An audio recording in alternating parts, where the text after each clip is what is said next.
Well, we're originally from St. Louis. My husband has been employed with Walgreens for 15 years. He got the call that he was going to have to transition to Chattanooga, Tennessee. And I thought, no way, what's in Chattanooga? We moved the family down here, and lo and behold, I was pregnant, had Jeremiah, and not knowing that we would have a special needs child, not knowing that there was a place here in Chattanooga that would be such a blessing for us, not knowing that there were angels here waiting to take our child in.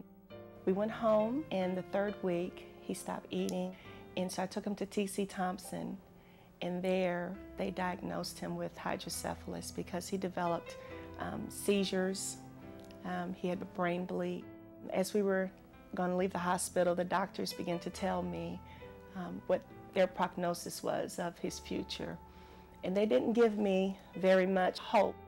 Either he would be severely disabled or just a little bit disabled. And from what they had seen while we were there in the hospital, it looked like it was going to be on the more severe side. And what they told me was that from their experience, it didn't look good for him for walking, talking, just doing normal things. It was hard to hear those words from the doctor because you never want to hear those words about your child.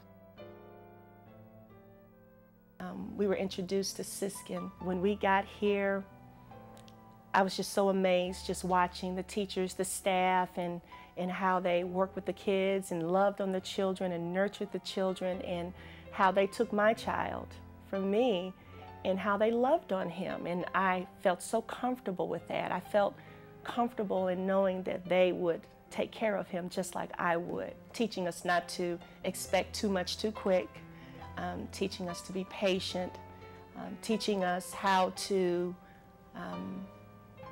work with him at home, showing me how to be a mother to a special needs child. So this has really been a blessing for us. When it was time for him to transition into the classroom, it was really remarkable how each teacher was able to open up something in him and discover different talents and abilities that he had.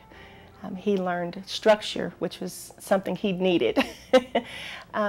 He learned how to play with other children. I call it a little piece of heaven because it's a place where he has come into and he's grown and he's been loved and he's been nurtured.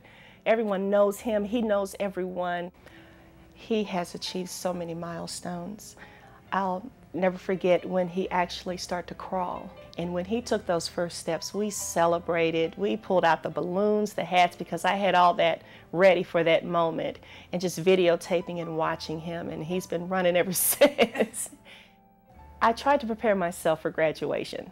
Each year I've attended the graduation, and I've cried at every graduation, and parents would turn around and ask me, do you have a child up there? And I tell them no, but just watching the other children that he's had in the class with him, how they've developed and gone on, and to watch him today come and get his diploma, that was just beautiful to me. Jeremiah's going to fit in wherever he goes. He's a flexible kid, and whatever school he attends, they're going to get a special gift. I believe we were brought here for a reason.